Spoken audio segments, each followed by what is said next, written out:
أعوذ بالله من الشيطان الرجيم.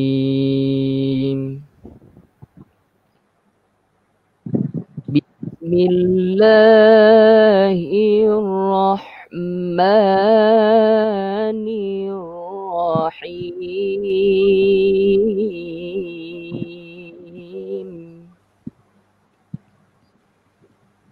فلا يحزنك قولهم إنا نعلم ما يسرون وما يعلنون.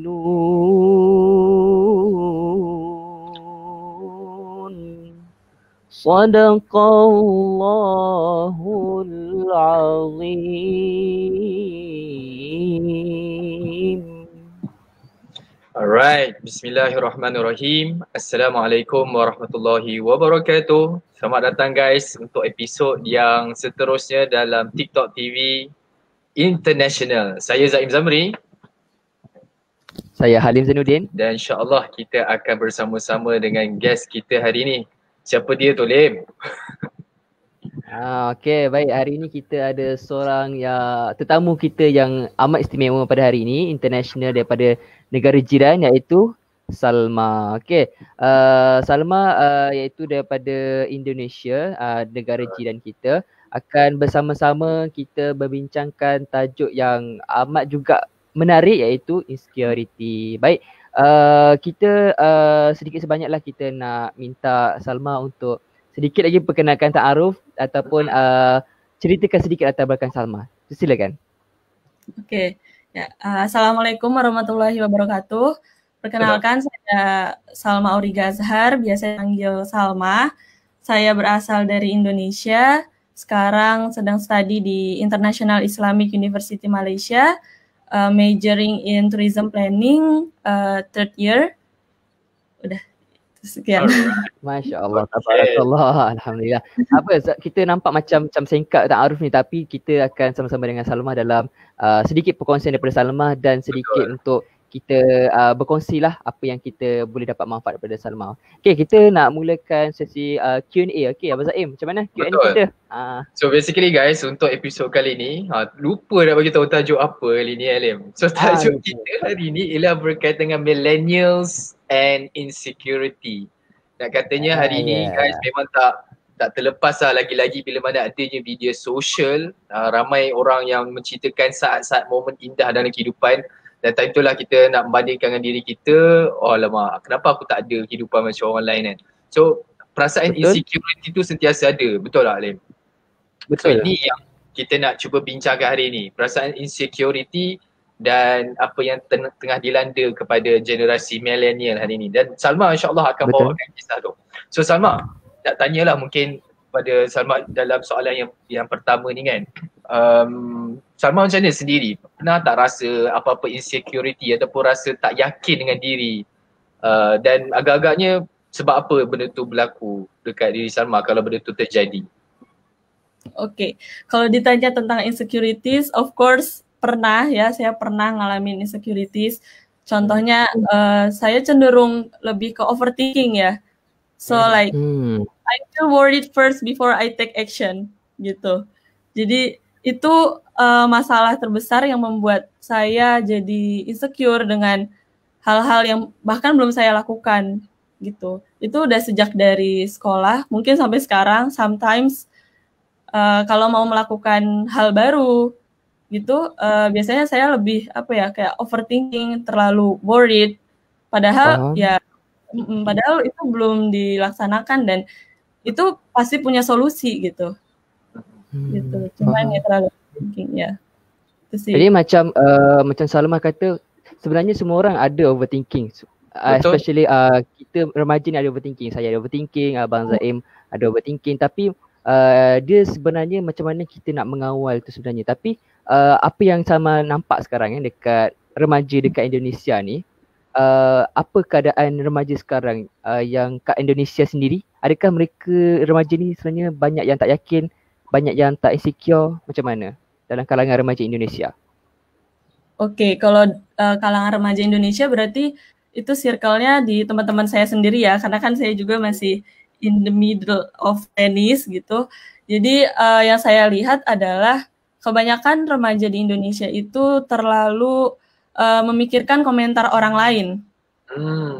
Memikirkan komentar orang lain. Setuju. Benar. Komentar orang lain yang belum tentu itu benar di diri kita. Tapi kita terlalu percaya karena sering terus-menerus mendapat komentar tersebut. Misalnya, kamu gendutan sih sekarang, misalnya seperti itu. Dan padahal orang itu udah struggle untuk diet, for example. Tapi dia mendapat komentar tersebut. Jadi dia makin merasa insecure gitu. Dan another reason itu dari pola asuh orang tua. Jadi I'm not saying that all parents di Indonesia itu punya pola asuh yang salah, tidak. Tapi saya menemukan nih beberapa teman saya yang impiannya tidak disupport oleh orang tuanya. So, for example, dia punya dia passionate di soccer, di sepak bola ya. Soccer. Yeah, betul, soccer. Yeah, soccer. But then his parents not support at all. Jadi his parents mendukung dia untuk ambil medik di university yang bagus gitu. Biar kamu punya masa depan yang cerah dan sebagainya. Padahal anak ini tidak suka medik gitu. Tapi ya jadi akhirnya dia terpaksa masuk medik dan itu membuat dia jadi tidak percaya diri akan skill yang dia punya, yaitu soccer tersebut. Wow. Gitu. Ya, and then terakhir yang saya lihat ya fenomena insecure yang terjadi di remaja di Indonesia ini adalah social standard. Jadi social standard itu misalnya social standard yang diyakini oleh masyarakat Indonesia. Misalnya seseorang setelah mendapatkan degree harus get married, and then after that have family, get the children, and so on. Jadi untuk beberapa orang yang misalnya masih sekolah, dia sometimes jika dia mendapat pertanyaan kapan dapat degree, bila dapat degree, and then after degree ya. Nah, this question can make a person pressure gitu. Jadi tertekan kalau dia tidak memenuhi social standards yang ada di masyarakat seperti itu. Padahal like every single person have their own uniqueness, every single person have their own path gitu. Betul, own path. Suka tuh. Iya. Jadi justru social standards yang justru terlalu menekan seseorang itu bisa menyebabkan insecurities.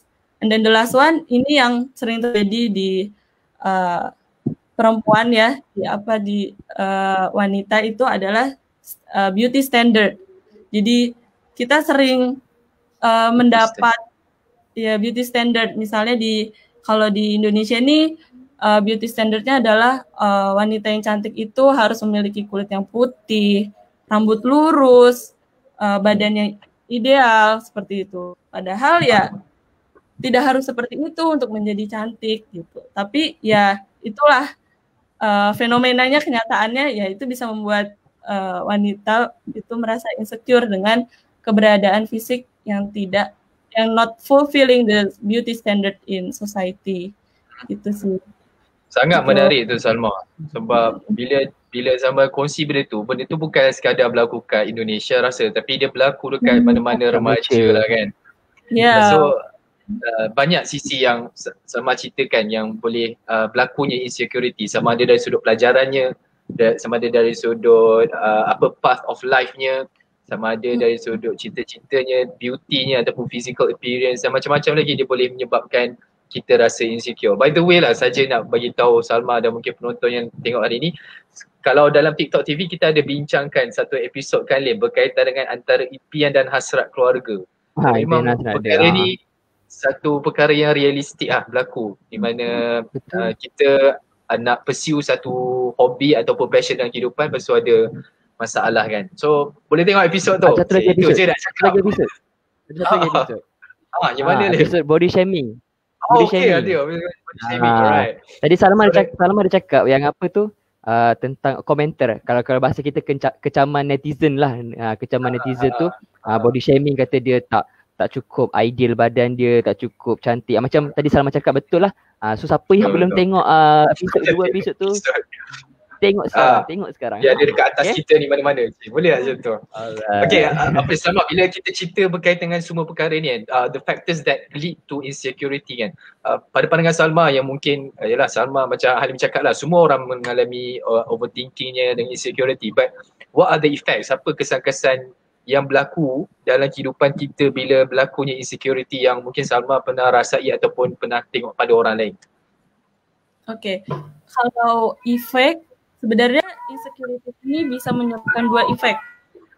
Yang pertama positif efek sama negatif. Oh, ada positif juga Ya, ada. Kalau yang positif itu adalah jika dia insecure dengan skill atau kemampuan yang belum bisa dia capai. Misalnya public speaking, atau misalnya dia lack with mathematics. Nah, seperti itu. Nah, kalau dia insecure-nya hal-hal yang bisa dirubah atau dia mendapat kritikan yang membangun gitu, yaitu insya Allah bisa menjadi motivation dia untuk be a better person. Jadi dia dengan terus berlatih, misalnya berlatih untuk public speaking, dia bertanya dengan teman, ask advice from their parents, dan dia mau latihan terus, ya insya Allah dari insecurities itu bisa menjadi kekuatan dia gitu. Itu berarti positive impact. Kalau yang negatif adalah jika dia merasa insecure dengan hal yang tidak bisa dirubah. Misalnya physical appearance-nya dia, yang mana dia tidak ideal atau dia memiliki curly hair. Sebenarnya hal-hal tersebut ya bisa menjadi pressure buat dia, karena ya itu sesuatu yang susah dirubah. Atau misalnya dia memiliki kelainan anggota tubuh dan dia mendapat kecaman dari netizen, ih kok kayak gini, kenapa kamu nggak punya tangan atau apa. Kan netizen itu mulutnya kita nggak bisa atur ya. Jadi nggak bisa atur. Jadi untuk beberapa orang yang mendapat kecaman seperti itu ya bisa membuat dia insecure. Padahal misalnya dia punya kemampuan yang bagus, misalnya dia jago, expert in painting, even they don't have hands gitu ya, misalnya dia nggak punya tangan tapi dia bagus di painting, tapi dia mendapat kecaman dan membuat dia insecure dengan badannya yang tidak memiliki tangan, itu bisa menghambat dia untuk berprogres untuk jadi good painter gitu. Jadi ya kalau ada kecaman itu ya nggak usah didengerin, fokus on what you have gitu, what you can do. Focus on what you can do. Oh, very nice. Thank you, Salma. Okay, saya ada sikit lah kata-kata, bukan kata-kata lah, saya dapat daripada dah lama sebenarnya. Saya seorang artis dekat Malaysia, nama dia Fasha Sanda. Dia ada quote satu benda ni. Saya harap semua boleh ambil yang baik daripada quote ni. Itu dia kata, don't let the other people dull your shine. Don't let the other people dull your shine. Yeah, okay. So kita semua ada kelebihan, kita semua ada kelebihan masing-masing. Satu lagi lah, saya nak sedikit kongsi daripada saya lah dan daripada kawan saya juga. Saya kata kadang-kadang kekurangan kita itulah yang akan menyumbang kepada pahala, dan juga kadang-kadang kelebihan kita tu yang menyumbang kepada dosa ataupun tak ada makna pada kita. Jadi ini kita boleh ambil tibar daripada apa yang kawan saya quotekan tu tadi. Okay, dan Salma, kita itu sedikit lah daripada saya selingan. Dia apa yang Salma boleh bagi pendapat, okay, kita sebagai seorang remaja Muslim, okay, remaja milenial Muslim, macam mana kita nak overcome this insecurity? Overcome. Okay. How to overcome? Sebenarnya sebagai Muslim kita sudah diajarkan di agama Islam bahwa semua orang itu sama ya, di mata Allah itu sama. Oke, di surat ada di surat Al-Hujurat 13 bahwa Allah bilang Allah telah menciptakan manusia itu berbangsa-bangsa dan bersuku-suku, dan juga yang paling mulia di mata Allah adalah yang paling tinggi ketakwaannya. Jadi kalau kita punya mindset seperti itu, apapun kecaman netizen yang menghina fisik kita, yang menghina segala hal yang memang sudah dari Allah, sudah tercipta dari sananya, kita tidak akan down, kita tidak akan pressure, kita tidak akan insecure, karena ya kita ingat bahwa yang paling mulia, yang paling spesial, yang paling yang paling istimewa di mata Allah itu ya yang ketakwaannya itu tinggi gitu. Jadi itu yang pertama. Terus yang kedua, kalau misal how to overcome insecurities, misalnya kita insecure dengan hal yang bisa dirubah. Like what I said before, ya dengan cara ask to yourself, apa yang kamu kurang, misalnya skill kamu ada yang kurang, ya kamu find a way, cari jalannya, cari caranya, find a solution bagaimana, and then the last step is take action. Jadi dengan practice, dengan belajar seperti itu. Misalnya I feel like I'm lacking in mathematics, ya udah berarti saya harus belajar matematika, harus belajar sama teman yang expert di bidang itu. Nah, kenapa kita harus berikhtiar? Dan di Islam sendiri juga udah diajarkan kan, Allah berfirman di surat Ar-Ra'd ayat 11, innallaha la yughayyiru ma biqaumin hatta yughayyiru ma bi anfusihim. Sungguhnya Allah tidak akan mengubah keadaan satu kaum jika kaum itu sendiri tidak mengubah apa yang ada pada diri mereka. Jadi jika kita ingin mengubah hal yang kurang dari kita, agar kita tidak insecure, ya kita harus berusaha, kita harus mengikhtiarkannya agar ya kita bisa berubah menjadi lebih baik gitu. Itu sih dari.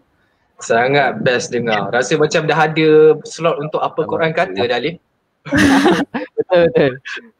Tapi kan, Masya Allah, sangat seronok dengar apa yang Coach Salma berkaitan dengan sebenarnya Islam ni dah menyediakan pelbagai motivasi untuk kita nak overcome insecurities. Betul tak Salma?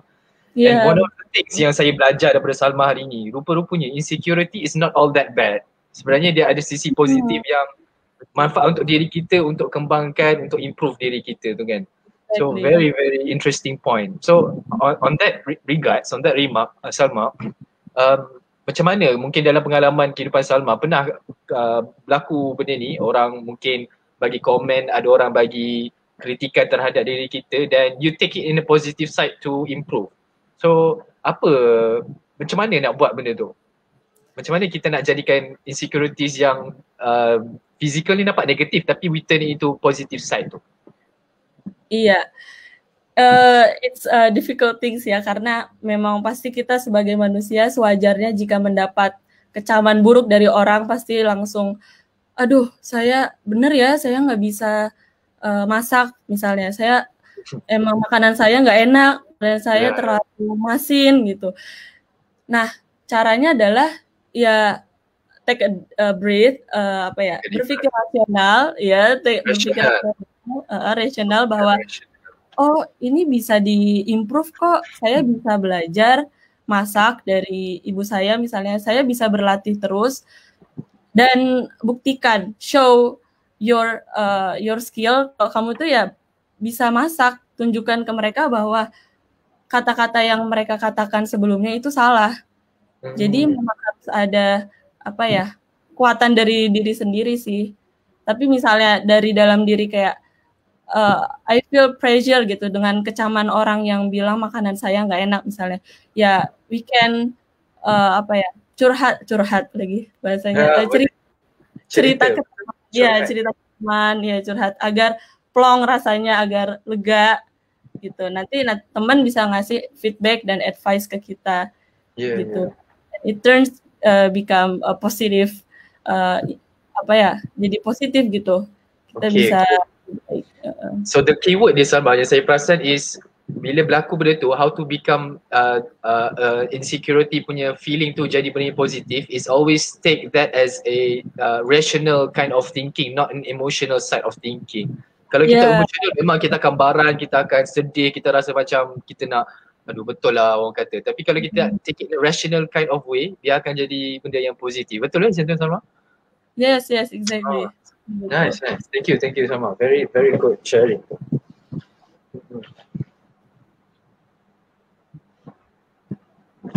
So Alim? Salma, sedikit lah. Macam mana kalau macam tadi kita ada kawan yang insecure dengan kelebihan dia. Jadinya macam mana kita nak bantu dia untuk improve dia punya keconfidentan. Jika dia insecure dengan Hello? kelebihan. Ya. Hello? Ya, Betul, hello. betul. Insecure. Kalau misalnya orang punya So macam mana nak improvekan confident dia? Improve, how to improve? Dengan apa ya? Biasanya orang yang memiliki kelebihan dia tidak insecure gitu karena ya dia memiliki kelebihan tersebut dan dia fokus on what they can do gitu. Jadi ya fokus aja dengan kelebihannya dan jangan fokus dengan yang kamu lemah, on your weakness gitu. Tapi I'm not saying that kalau if you have weakness, kamu melupakan weakness kamu dan ya udah ditinggalkan, ya not true at all. Kamu boleh memperbaiki weakness-nya menjadi strength gitu, strength kamu gitu sih. Okay. Alright, terima kasih banyak Salma atas perkongsian yang sangat menarik lah bagi saya. Banyak dapatan yang baru yang saya dapat daripada perkongsian Salma berkaitan dengan insecurity, dan harapnya korang yang sedang menyaksikan episod kali ini turut mendapat masukan baru bagaimana kita nak atasi, macam mana kita nak fahami psikologi di sebalik insecurity. Tapi kita nak ke slot yang seterusnya, Salma, Halim. Kita nak tengok bagaimana Al-Quran respon terhadap isu insecurity. Dan sebenarnya tadi Halim dah mulakan dengan membaca salah satu ayat daripada surah Yasin, ayat yang ke-76.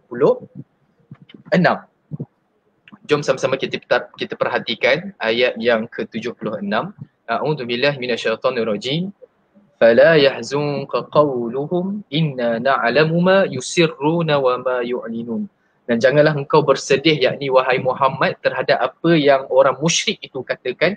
Inna na'lamu ma yusirruna wa ma yu'linun. Sesungguhnya Allah itu mengetahui tentang apa yang mereka sembunyikan dan apa yang mereka zahirkan. So dalam ayat ni kan Salma, Halim, ayat ni dia berkaitan dengan Nabi SAW terasa insecure dengan diri dia. Kenapa rasa insecure? Sebab dia dihentam, dia dituduh sebagai seorang yang gila, sebagai orang yang sihir, orang yang bodoh dan sebagainya. Ini suatu ketika dahulu pernah dirasai oleh Nabi SAW sendiri. Bahkan mungkin lebih teruk daripada diri kita hari ini. Kita hari ini mungkin kita kalah dengan diri kita je sendiri, yang macam Sama sebutkan. Overthinking. Orang tak cakap apa-apa pun lagi tapi kita dah tewas dengan sangkaan diri kita. Tapi untuk Nabi SAW, dia dah sampai satu peringkat di mana Nabi sendiri sudah dikutuk disebabkan kebaikan yang dia nak cuba bawakan. Everyone wants to share good in this world, tapi yang menghalang adalah dua perkara lah. Sama ada diri kita yang banyak overthinking, dan yang kedua adalah orang lain yang banyak demotivate diri kita. So dalam ayat ni Allah kata jangan kau bersedih terhadap apa yang orang katakan kepada kita yang sedang nak buat baik, yang sedang nak memberi satu manfaat kepada manusia. Everyone wants to do good in this world. So jangan buat the first point yang kalau boleh kita nak pegang sesama guys dalam episod ni, jangan biarkan overthinking kita menghalang kita untuk buat kebaikan. Sebab itu boleh jadi daripada salah satu godaan syaitan untuk menghalang segala kelebihan yang Allah bagi pada diri kita untuk dimanfaatkan oleh manusia-manusia lain. That's the first thing. The second thing, if you are doing good and there are obstacles disebabkan manusia ataupun orang lain yang mengata, yang mengkritik, yang mengomen, yang keyboard warriornya, fala yahzunka qawluhum. Jangan kau sama sekali sedih terhadap apa yang mereka katakan. Pasal Allah tambah, inna na'lamu ma yusirru wa ma yu'linun. Sesungguhnya Allah tahu apa yang mereka sembunyikan dan apa yang dia katakan.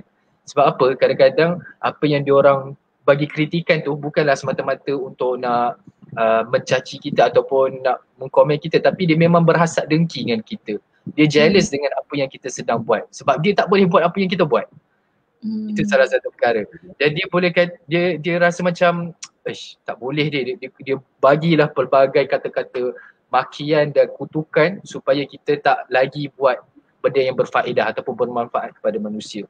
So teruskan. Di ayat ni satu ayat motivasi kepada Nabi, satu ayat motivasi untuk kita semua supaya jangan kita rasa sedih terhadap apa yang orang katakan. As long as we are doing something good in this world yang membawa orang lebih baik ataupun membawakan Islam ini lebih ternampak indah di sisi manusia, go for it.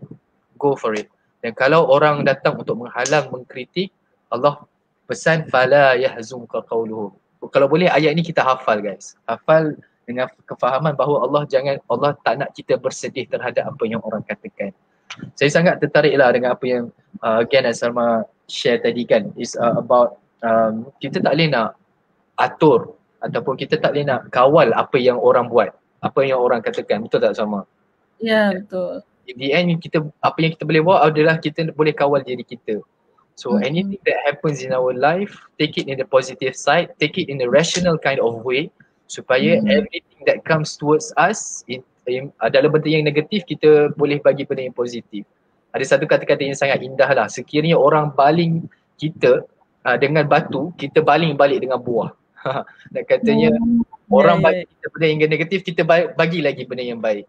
Dan sebenarnya untuk nak ataupun kita nak menghentikan orang kritik kita is actually giving good back to the person who are criticizing us. InsyaAllah time itulah dia akan senyap lah insyaAllah. So harapnya daripada ayat ini dia memberikan kita cahaya untuk kita sedar bahawa sebenarnya dalam kehidupan ini walaupun sebaik-baik insan bernama Nabi Muhammad SAW pun dicaci, pun dimaki, pun merasa insecurity. It's a normal thing to feel that way. But what is the outcome? What is the response bila mana kita rasa itu yang kita kena kawal, yang kita kena adjust diri kita dengan yang pertama yang disebutkan dalam ayat ni. Jangan kita rasa sedih, always feel positive, teruskan kehidupan, teruskan dengan apa yang kita rasa kita nak buat dalam kehidupan itu. Dan yang kedua, ketahuilah sebenarnya manusia-manusia yang kata kita itu ini dan itu ini dan itu tu semuanya adalah perkara-perkara yang boleh menjatuhkan kita sekiranya kita tak take it in a positive kind of way. Betul ke Salma macam tu? Oh, betul lah. Alhamdulillah. So itu dia punya panduan. Harapnya kita dapatlah sama-sama pengajaran daripada perkongsian Salma dan daripada apa yang Al-Quran kata. So next up Salma, kita nak ajak seorang orang senior kita ataupun orang yang lebih berhikmah, orang yang lebih makan garam. Kalau orang Malaysia sebut orang yang lebih makan garam. Faham ke Salma? Orang yang makan okey ada. Maksudnya lebih berpengalaman dalam kehidupan untuk menceritakan topik ini. So saya nak menjemput Dr. Anis ataupun Dr. Mami bersama-sama dengan kita. Assalamualaikum. Waalaikumsalam. Assalamualaikum Zaim. Assalamualaikum Salma. Salam. Apa khabar Mami? Alhamdulillah sihat Zaim. Zaim sihat? Salma sihat? Sihat Alhamdulillah. Alhamdulillah. So Mami, what's your advice towards us the young generations about this topic today, insecurity? Silakan Mami. Alhamdulillah. Bismillahirrahmanirrahim. Assalamualaikum anak-anak Mami semua. Assalamualaikum Salma. Okey, Mami dah dengar tadi sharing daripada Salma, perkongsian daripada Salma. Masya Allah, cantik sangat apa yang Salma dah kongsi dengan kawan-kawan di sini ya, dengan kawan-kawan yang menonton.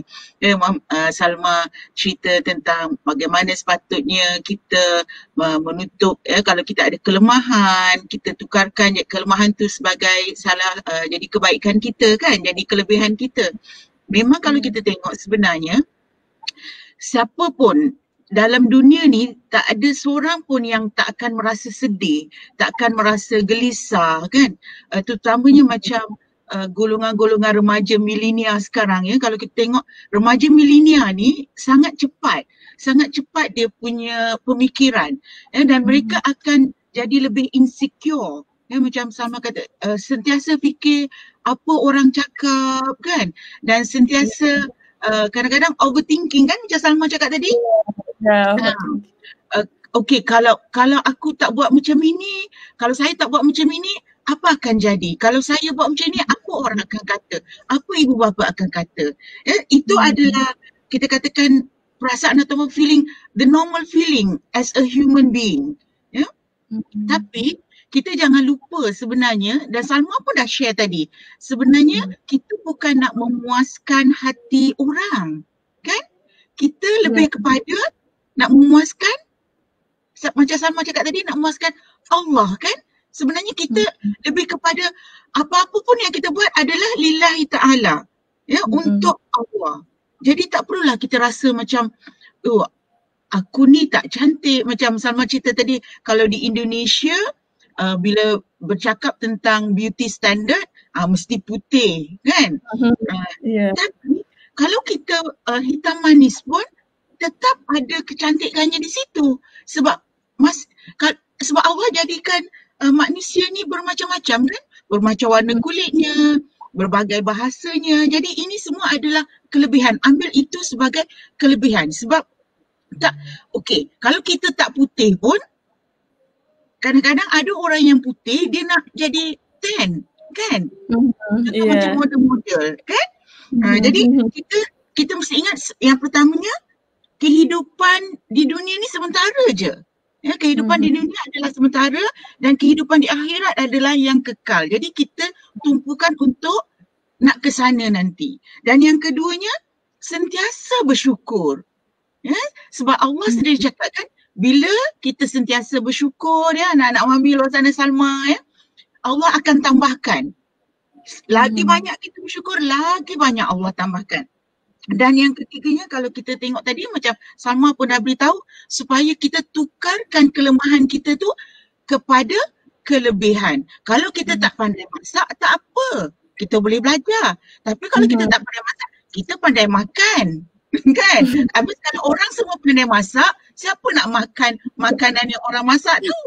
Kan? Jadi tak apa, orang kita tak ada masak tapi kita pandai makan. Jadi kita menyukakan orang juga, kan? Ya, Salma, ya? Jadi kalau kita tak cantik pun tak apa, kan? Tapi kita ada perangai yang baik, kita ada attitude yang bagus. Ya, jadi hati kita lebih baik sebab kita nak hati yang baik. Jadi tak perlu kita takut, ya, tak perlu kita takut kita tak lebih, tak perlu kita rasa rendah diri sebab masing-masing ada kelebihan dia, insya-Allah. Ya, Salma, Salma pun masya-Allah sangat hebat, ya. Alhamdulillah Mami dapat kenal Salma hari ini dan sharing Salma pun sangat bagus. Mudah-mudahan, ya, jadi iktibar untuk kawan-kawan di luar sana, insya-Allah. Ya, Salma? Ya. Masya-Allah, thank you very much Mami. Ya.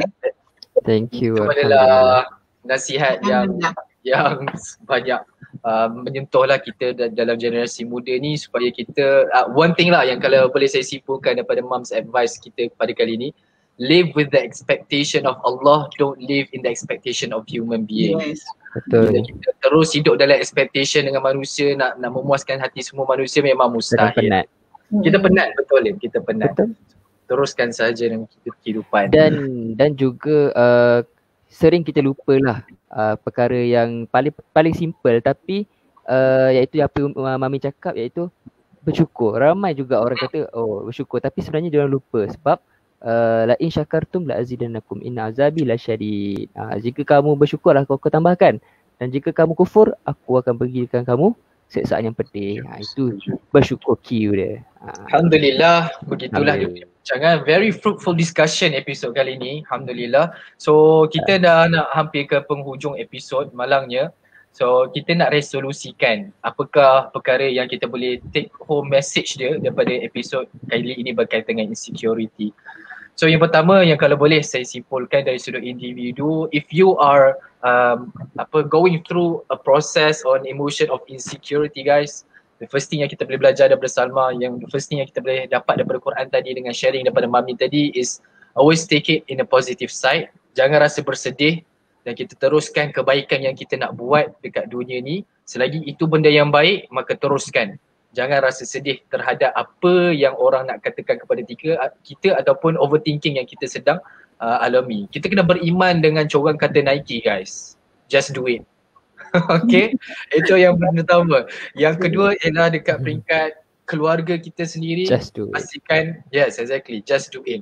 Kita pastikan dalam keluarga kita create a positive environment, cari persekitaran, cari circle of friends yang boleh influence kita boleh motivate us to do the things that we want to do, as long as it's a good thing to do lah kan. So always circle ourselves with people who motivates us, bukan orang-orang yang nak menjatuhkan kita. Dan di peringkat masyarakat, guys, jangan kita jadi antara orang-orang yang pembenci yang hanya melihat cacat cela ataupun kedengkian kita itu menyebabkan orang lain tak boleh nak buat kebaikan. Pastikan kita sendiri always create the positive vibes among us supaya lebih ramai orang merasai kebaikan-kebaikan yang kita nak bagi dekat masyarakat ni. Dunia dalam keadaan yang sangat tenat. We need more people who are willing to give good to this world. Tapi disebabkan tindak tanduk kita yang sering kali memberi negatif punya feedback, kita tak menggalakkan orang untuk buat baik, itulah yang menyebabkan kita semakin dan semakin teruk. So itu dia perkara-perkara yang kita boleh take note dalam episod kali ni. Dengan moga-moganya adalah perkara yang kita boleh habis episod ni tak perlu lagi rasa insecure. Bismillah, jalan. Itulah dia punya. Be yourself. Yeah, be yourself. Alright, macam mana Lip? Okay, sebelum kita habis ni kita minta sedikit lah daripada Salma untuk kata-kata akhir, untuk pesan remaja milenial ke luar sana tentang insecurity. Silakan Salma. Okay. Kata-kata terakhir, simple aja, ubah insecure menjadi bersyukur. Wow. Wow. Oh Short and vivid. Ubah insecure jadi bersyukur. Very powerful. Very. Alhamdulillah. Okay, alhamdulillah kita dah di penghujung di TikTok International. Betul. Dan sebelum tu kita ada sedikit challenge untuk anak muda sana. Jangan lupa untuk lakukan istighfar challenge dan post di media sosial anda dengan hashtag istighfar anak muda, istighfar challenge. Dan jangan lupa follow kami di IG, TikTok TV, Facebook, like page kami dan juga subscribe YouTube channel TikTok TV Tik Surah Talk Santun. Dan juga di sini juga ada tabung gerakan Al-Quran dan siapa-siapa yang hendak untuk menginfakkan sedikit kita punya duit ke tenaga untuk ke jalan Al-Quran. InsyaAllah kita manfaatkan apa yang kita ada untuk dimanfaatkan kepada ummah. InsyaAllah.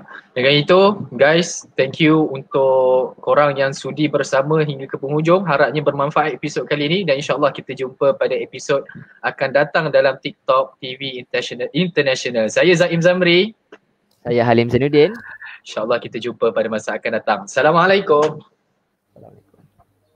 Salam.